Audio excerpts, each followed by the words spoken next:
by Dr. Samora Amara, leader and head of the APC. Welcome to the country.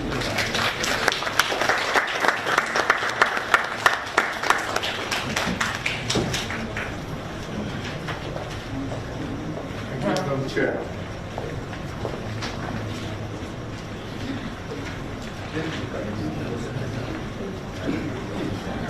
Distinguished representatives of the Commonwealth, African Union, the Leone Community of West African States, leadership and staff of the National Peace Commission of Sierra Leone,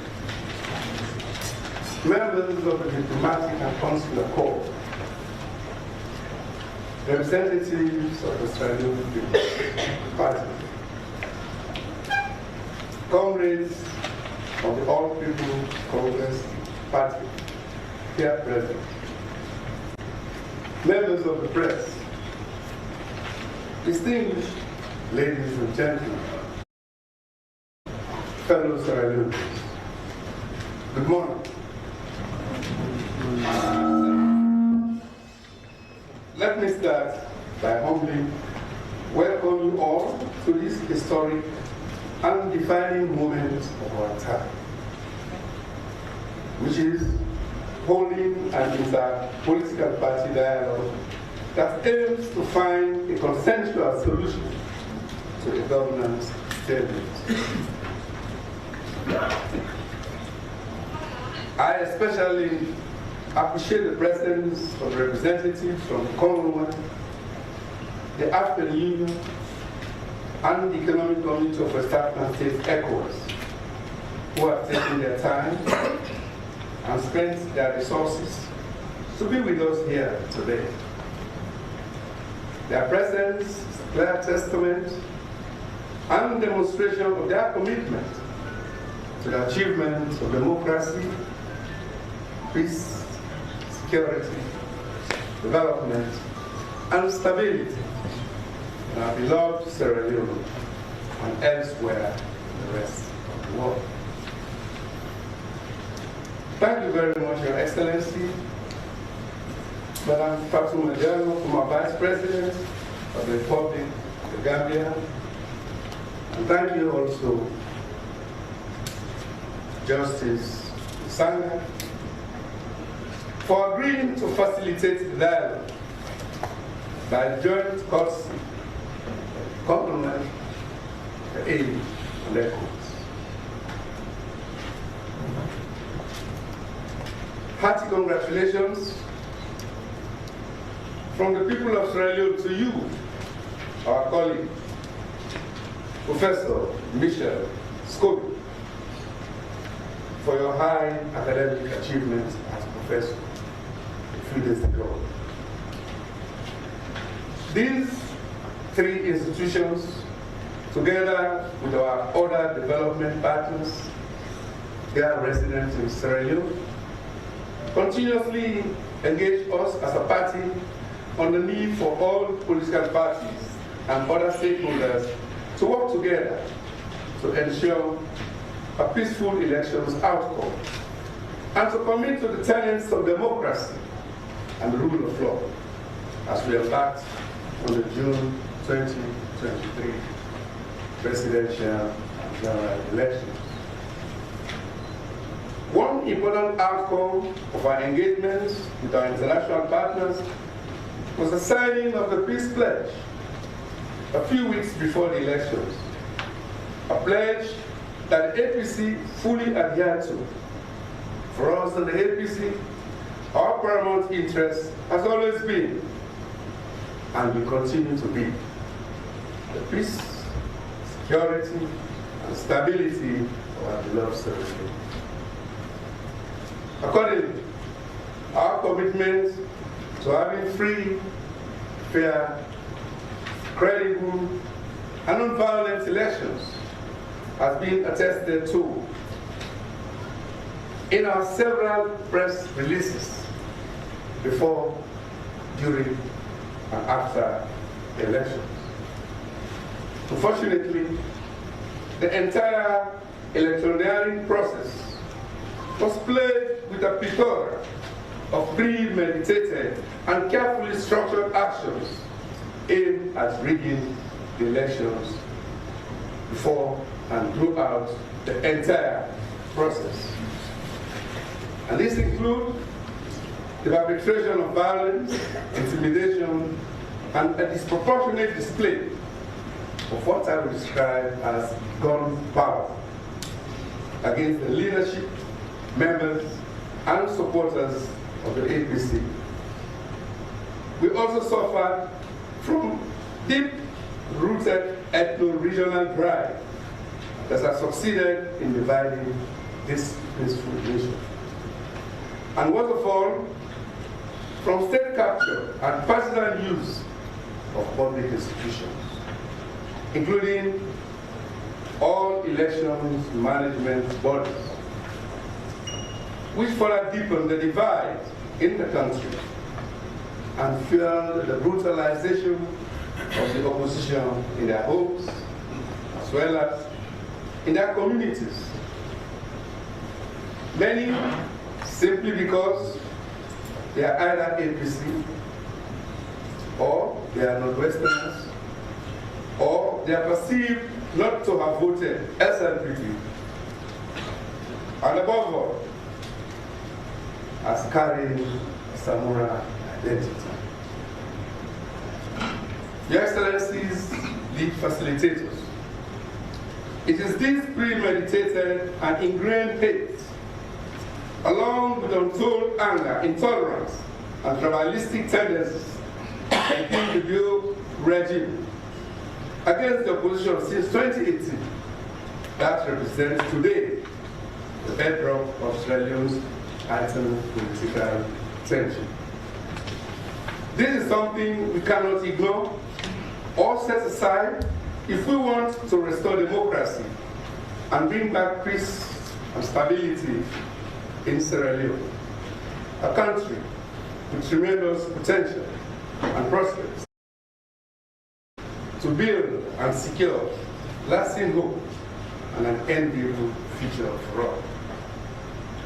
It is worth noting that the June 24, 2023 election and its aftermath was merely a culmination of the reasons that have brought us here today.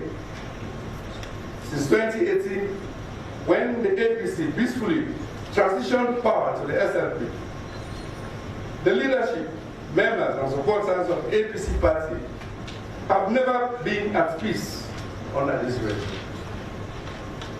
We handed over power to the SLPP because we respect democracy and democratic processes. Whilst we did question the results produced by the Electoral Commission, we have no doubt that handing over power was the right thing to do. To us, the interests of the nation was much more paramount than our partisan and personal interests. Importantly, we wanted to keep the country united. Sierra Leoneans had, prior to 2018, worked very hard for 15 years to ensure that we built on the hard-earned peace and democracy that the country had enjoyed since the Civil War ended in the year 2002. However, on taking power in 2018, the SLPP made it their primary focus to directly target the leadership, membership, and even sympathizers of the APC, while at the same time fragmenting the country and setting the stage for the state we are in today. The state characterized by a deteriorating democratic space, the instrumentalization of police, the military, and notably the Electoral Commission Sierra Leone, led to a culture of impunity that will see the Electoral Commission produce 2023 election results that did not reflect the will of the people, and that saw the leadership of the APC directly targeted at the party office while election results were being awaited. resulting, unfortunately, in one of our members eventually killed by the state security personnel. These and several other extrajudicial killings still remain uninvestigated. May their gentle souls rest in perfect peace and light perpetual shining for them. On June 24, 2023, Leoneans, irrespective of tribal or party affiliations and continual intimidation, went to the polls in the largest numbers ever seen in a presidential and general election to make their voices heard, which was very inspiring. They expected free and fair elections, since these are essential for democracy. They expected, at the end, the Chief Electoral Commissioner, Mr. Mohammed Kone, and his team of commissioners could not produce the disaggregated results of the elections at all polling stations to show that President Leone actually won 2023 presidential election. Your Excellencies, distinguished ladies and gentlemen, the questions which all of us well-meaning and patriotic Sierra Leoneans are asking today are, why is the Sierra Leone Electoral Commission refusing to publish all certified polling station results? What are they hiding? Who are they working for? What gives them the urge and the audacity to deprive the people of their constitutional rights? Since announcing the results of the elections, Mr. Kone, a man who ironically has served the African Development Bank at high office of principal investigator for fraud and corruption, and his commissioners have been repeatedly called upon by the main opposition APC party, the international community, and Sierra Leoneans at home and abroad to publish the disaggregated results at all polling stations. But for some strange reason or reasons, other than that of covering up their fraudulent track, they are refusing to publish all polling station result forms, RRFs, signed by political parties, polling station agents, returning officers, and certified election observers. Surely, our facilitators, law or no law, releasing these results would enhance transparency and accountability, which is essential for public confidence in the declared outcome. What has become apparent, and perhaps unknown to them, is that by the very dangerous and unprecedented behavior of the Electoral Commission, by not publishing the disaggregated results, they have further compounded an already existing atmosphere of fear, violence, insecurity, as well as political and economic uncertainties in the country. By the end of President Leone's 5-year administration, let it be known that Sierra Leone was at a crossroads ahead of the June 2023 elections. The country was faced with political intimidation and injustice, poor economic stewardship, high unemployment, unbearable high cost of living, high inflation, unstoppable fall in the domestic currency, low trust and confidence in government, a discredited midterm poverty, and very unnecessary new electoral laws. There was widespread agreement during my campaign trail that these challenges, exacerbated by food shortages poor infrastructure, and rising costs of fuel and transportation, expensive health and education services were the most pressing issues. Hence, the people of Sierra Leone voted vehemently for change to a political leadership that's more capable to address these pains and sufferings. Alas, Mr. Cornell dashed their hopes by not giving them the leader they actually voted for.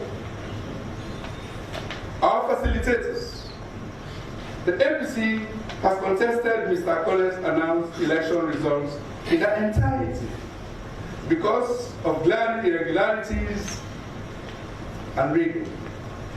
The failure by Mr. Cornell to produce the 2023 granular election results at the district level led our party to demand a rerun, holding that these results, at the level requested, are either not available or, if at all they do exist, they are being hidden because they do not represent the true votes of the people. In the interim, the APC decided to boycott governance at both central and local government levels. International and local observer missions have also expressed serious concerns about the electoral process and the announced results, citing irregularities, statistical inconsistencies. They have called for population and for the publication of the disaggregated results per polling station to allow for public scrutiny of the results. They concluded that unless that happened, transparency and accountability were compromised. In their report, the EU Observer Mission stated the following: voters' trust in the credibility of elections was undermined by lack of transparency during critical stages of the process, particularly during the tabulation process, and by significant inconsistencies in the results. In addition, several of the diplomatic community in country have also echoed these sentiments, and some have expressed their dissatisfaction by even applying sanctions and a pause in development assistance. They are yet to endorse the ECSL results, nor congratulate Brigadier Julius Mada as president.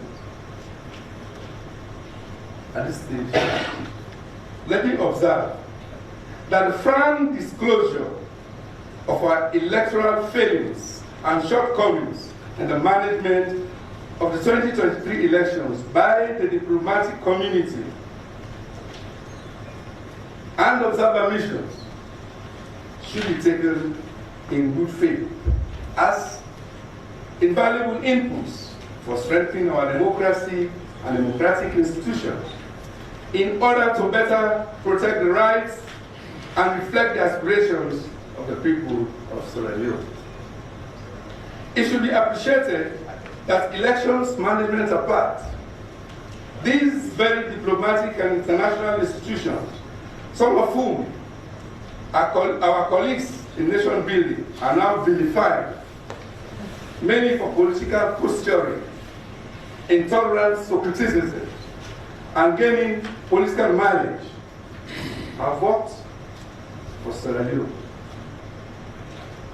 for over many decades across the political, socio-economic spectrums in order to strengthen the country's post-conflict development efforts. Your Excellencies, the collective presence of the Commonwealth, the AU and ECOWAS, and the respective reports of International Observer Mission have given us the confidence we needed to engage in this dialogue today, which we hope will be meaningful to the future of democracy and democratic practices in Sierra Leone. We pray that your efforts do not go in vain. The APC has taken time to develop a position paper that is detailed, separate elaborations and evidences will be presented during the dialogue. I have therefore limited my words here to avoid going into the content of that paper.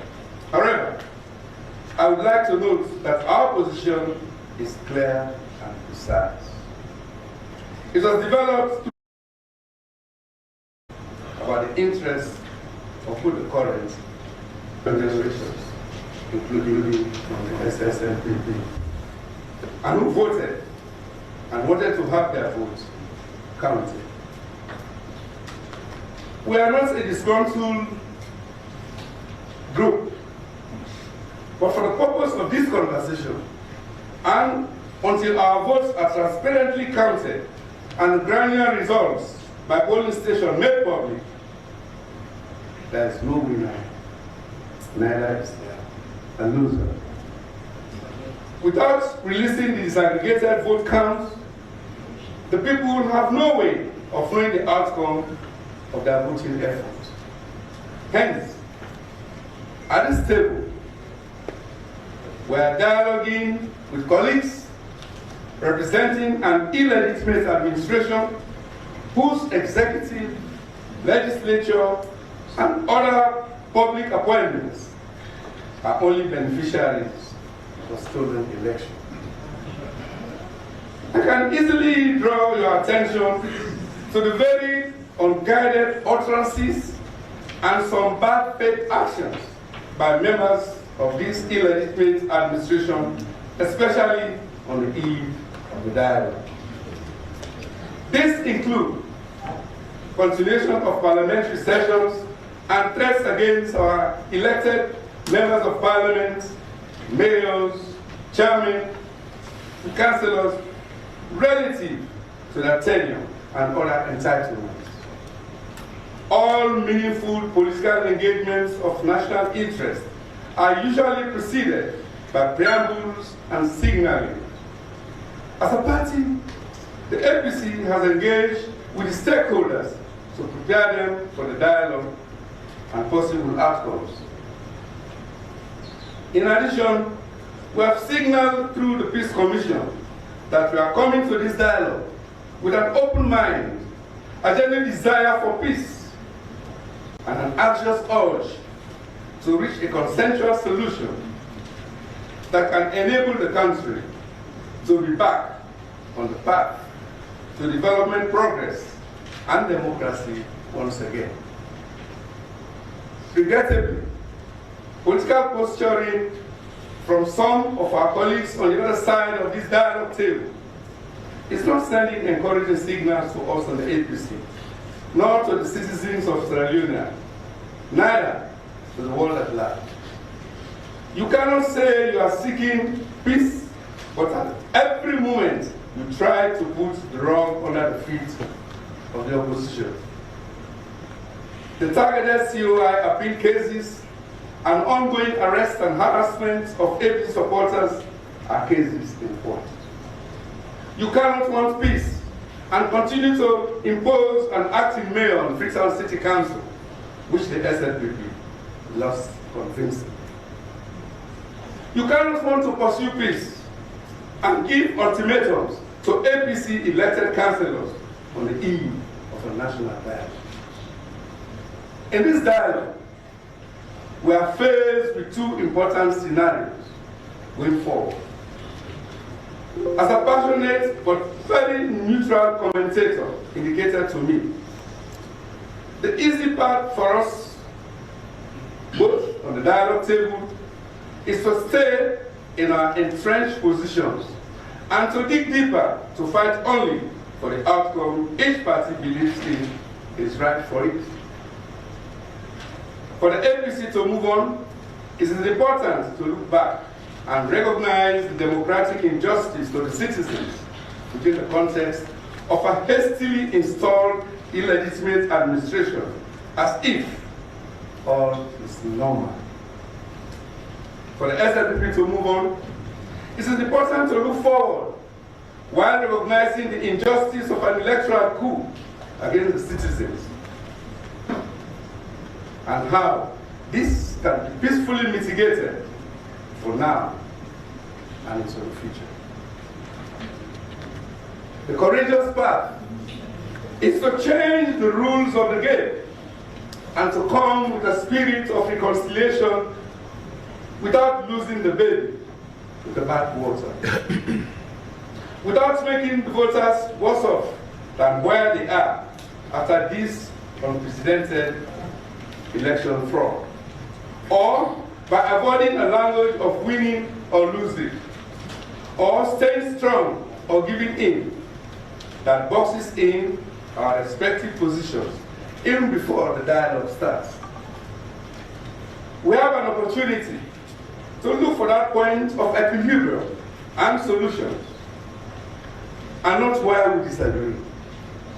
An opportunity to put aside for this moment our party colors, intimidatory tactics, noisy supporters, and personal pride and ego, and to recognize that this is a matter of national importance, not a battleground for political giants. And finally, we have an opportunity to recognize that we need to look backwards and forwards, to be open to listening and to be mutually respectful. We in the APC are ready to do this. Are you ready? In conclusion, we are not doing this in a vacuum. The social, economic, and political context is obviously very challenging, and our people are suffering. The economy continues to worsen, given funding squeeze and uncertainty in domestic and international investor appetite.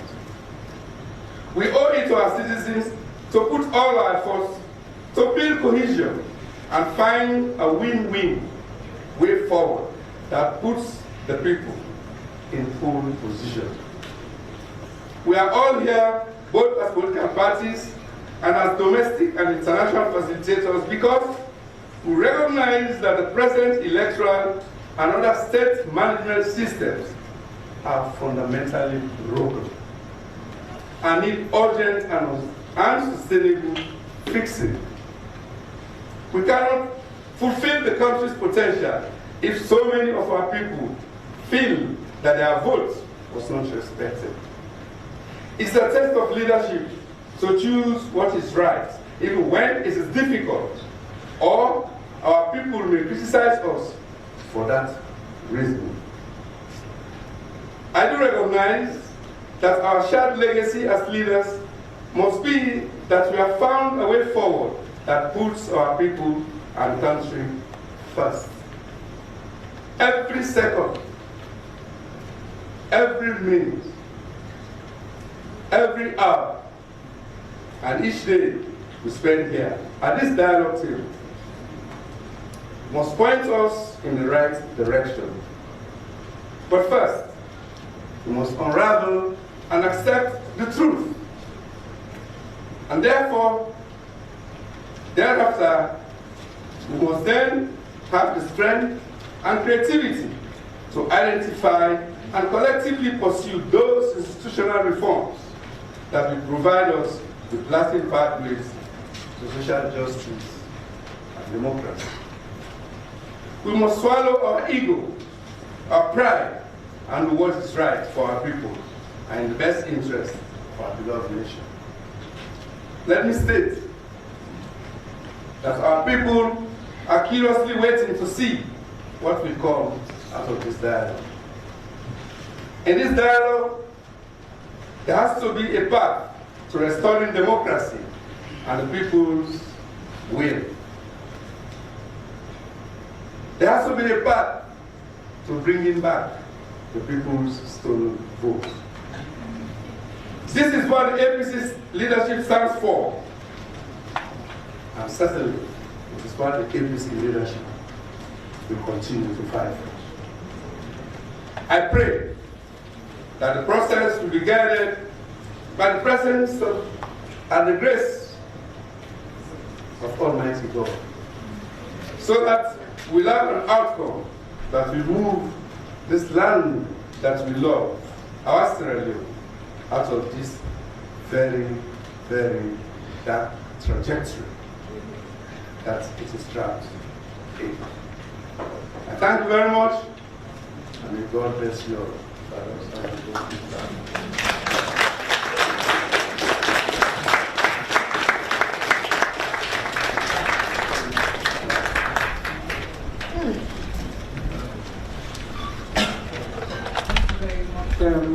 Dr. Zamora, head and leader of the Congress Party Delegation. Thank you very much for your presentation. May I now call on Dr. David Senge, Chief Minister and Head of the Government of Sierra Leone.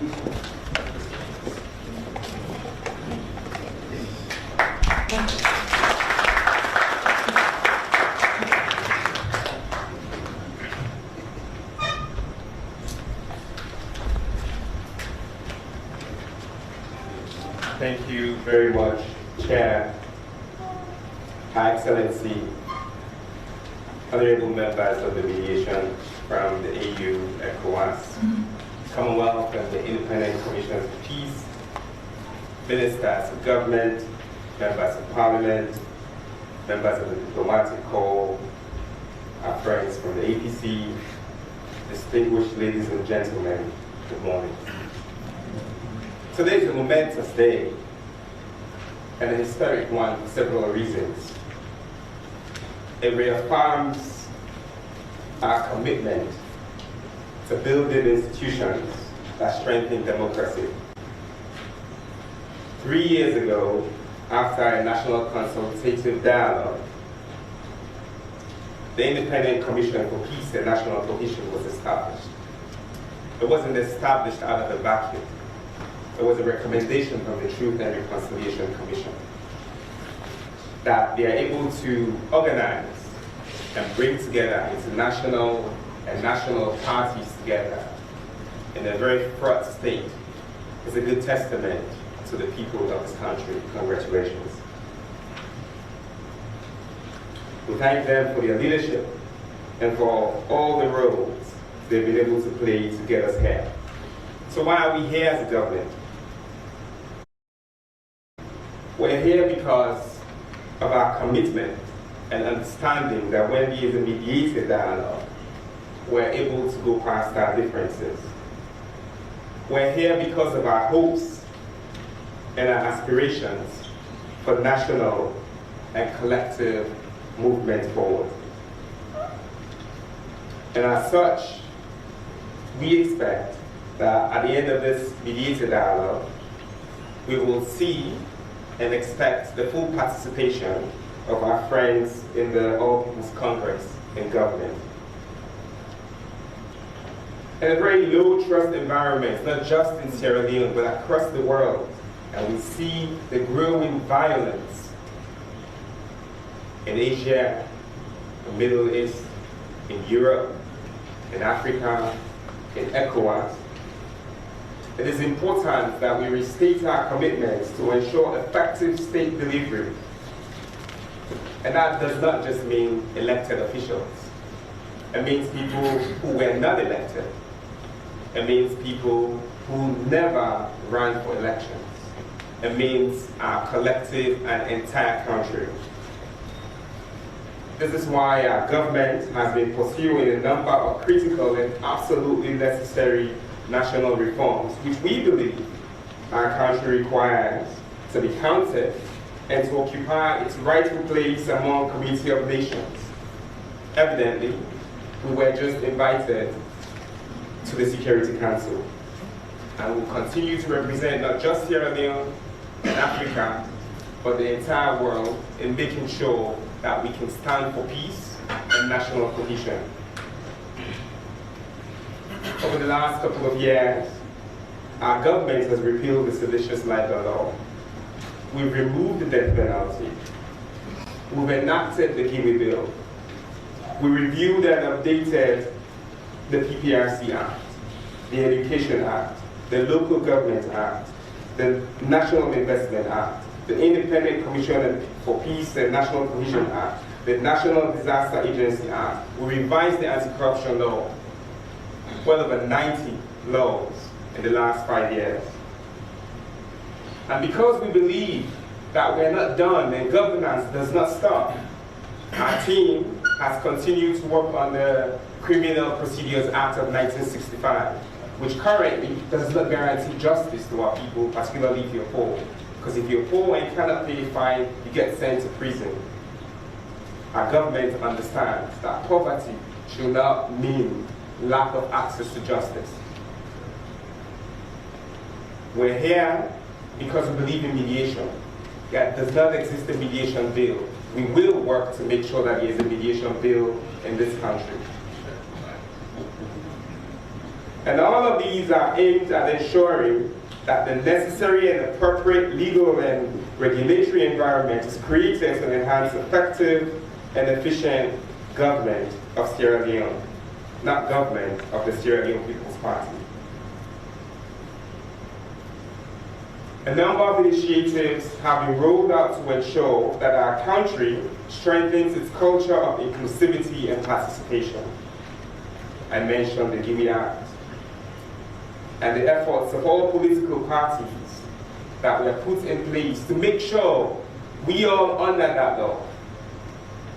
This is why when our friends from the APC go to Parliament, there will be a lot more women in Parliament in our lifetime in this sitting than there has ever been at any given point in time.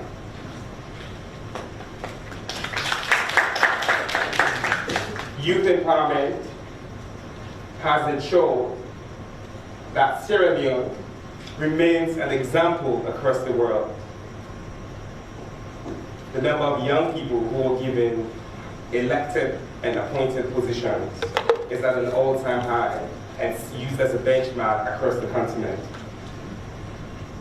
Political participation, where in the last government, in the last election, there were 17 fully functional political parties operating in the country of about 7 to 8 million people. CSOs are actively encouraged and have statutory positions in many strategic national institutions. There's no new commission that has been established over the last couple of years that does not actively include the participation of CSOs. The media is free and independent, with over 80 community radios and about the same number of print media. As His Excellency has said, there is absolutely no journalist in prison today for practicing journalism. These are progress that we as a people can be proud of. We believe in effective governance, and Sierra Leone has continued to work assiduously to improve our country's global indices. Evidently, we passed the MCC scorecard for 5 straight years. We didn't pass MCC scorecard for MCC, we passed it for our people. Because when the corruption index goes from 49 to 84, it is not MCC or the US government who benefits. It is perceptions that reflect our people's thought of corruption.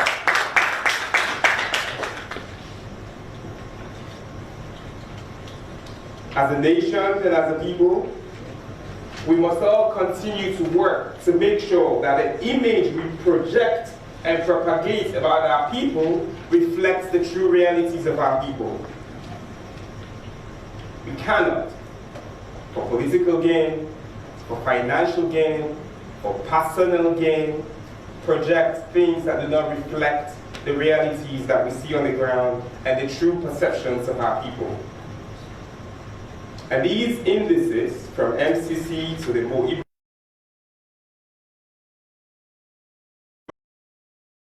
for our friends, continue to speak when they're given the podium.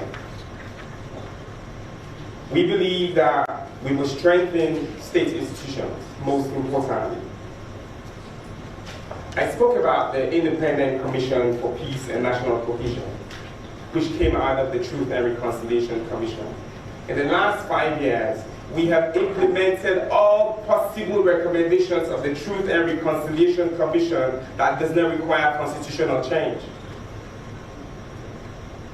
we've established institutions that make Sierra Leone an example to the world. For national disaster response, in our fight for COVID, our leadership role on the APRN, our leadership role on the C10 continue to be examples that countries across the world turn to. The government of His Excellency, President Brigadier Retired Dr. Julius Maada is one that believes in the intrinsic values of inclusivity and participation as critical ingredients for a peaceful, united, stable, and cohesive Sierra Leone. It is as a manifestation of such conviction and belief that government has since given very serious considerations to the abnormal situation of having the other half of state governance, the opposition party in the House of Parliament and local councils, holding back on participation in governance. The government truly and genuinely believes that democracy and democratization cannot proceed without an active, credible, and responsible opposition from which we can all benefit from constructive engagements such as profiling alternative policy proposals where they exist, or joining us to progress laws where we don't disagree. We don't always have to disagree.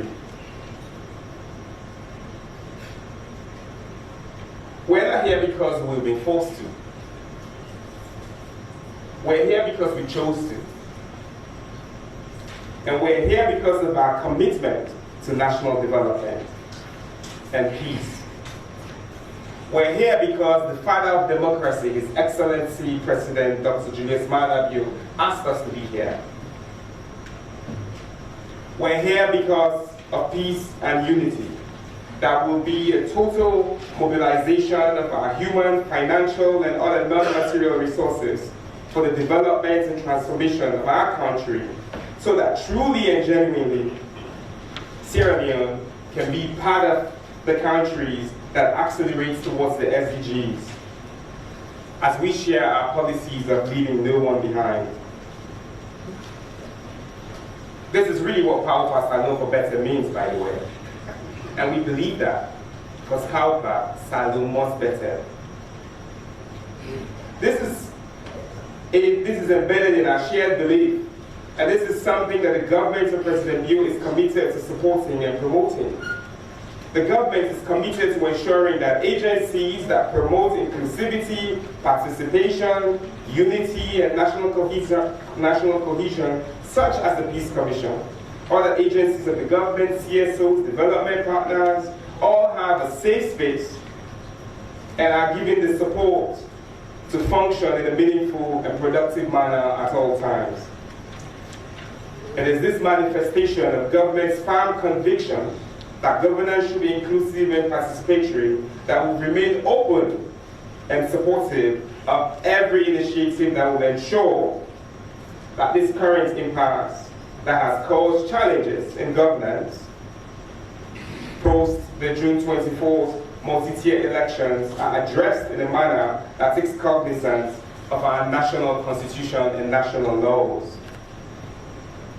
The government is convinced that there could be several ways in which, together with counterparts in the opposition and as a nation, we can forge a progressive national partnership in governance, with each party playing according to its mandate, while at the same time ensuring that the national values of unity and peace efforts are made for continued cooperation and collaboration. Towards ensuring such cooperation and collaboration, the government of Sierra Leone will ensure that opportunities are created for continued work on critical national governance priorities going forward. The President, in his address to the House of Parliament on 3rd August 2023, directed the establishment of the National Electoral Review Committee.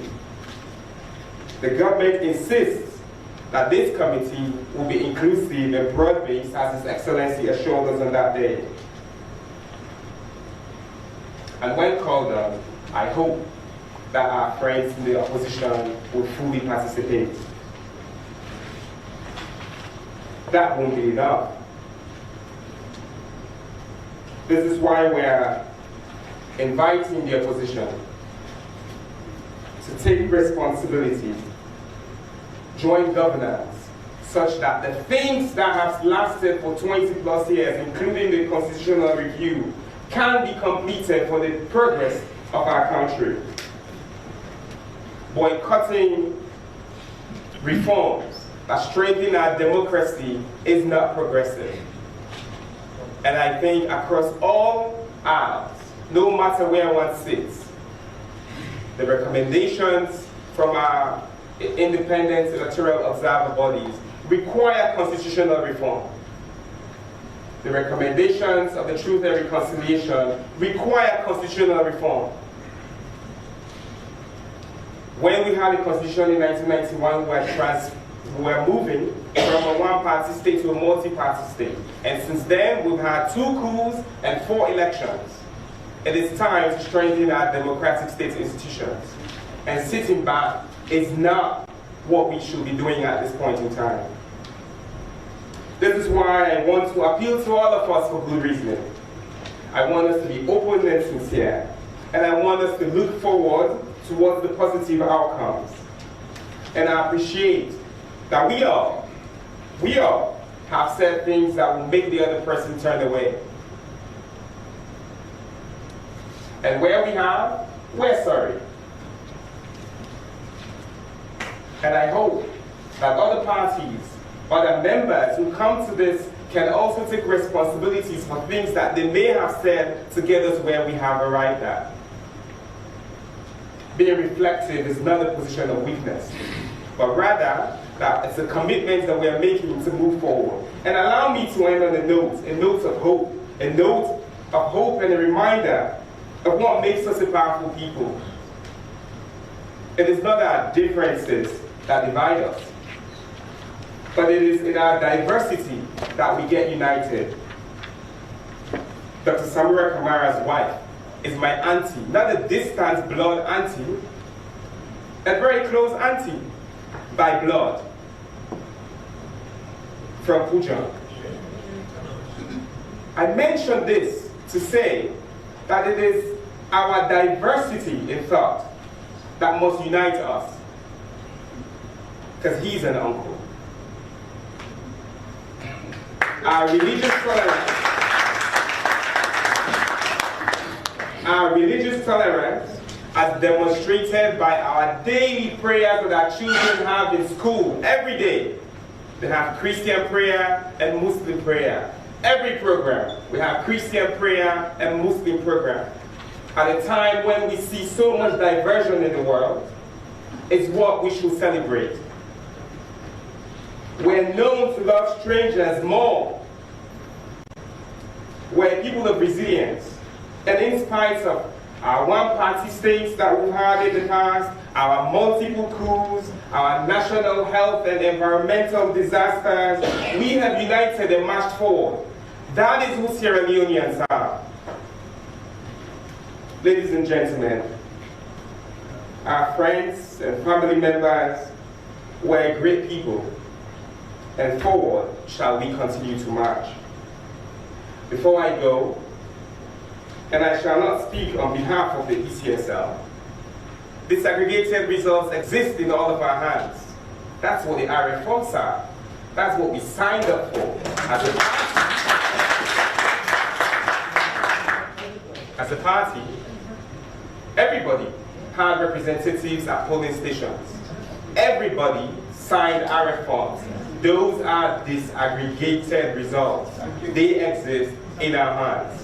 Like I said, I will not speak for ECSL, but I'll speak for us that we're satisfied with the disaggregated results that we have. And I'm sure that the other parties who were there have their own disaggregated results.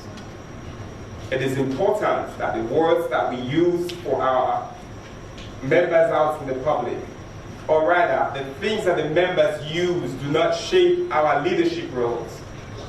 We're leaders. We're leaders, and it is important that we lead. And I don't say this because as an aspersion. I say this to reaffirm our commitment as leaders.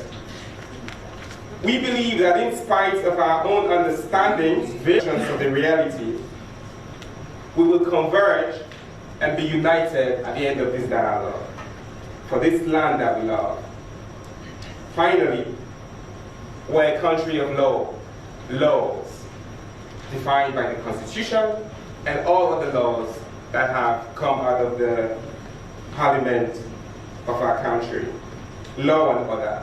And I want to urge all of us that during these debates, during these dialogues, we must never, never ever speak outside of the laws of the country. Thank you.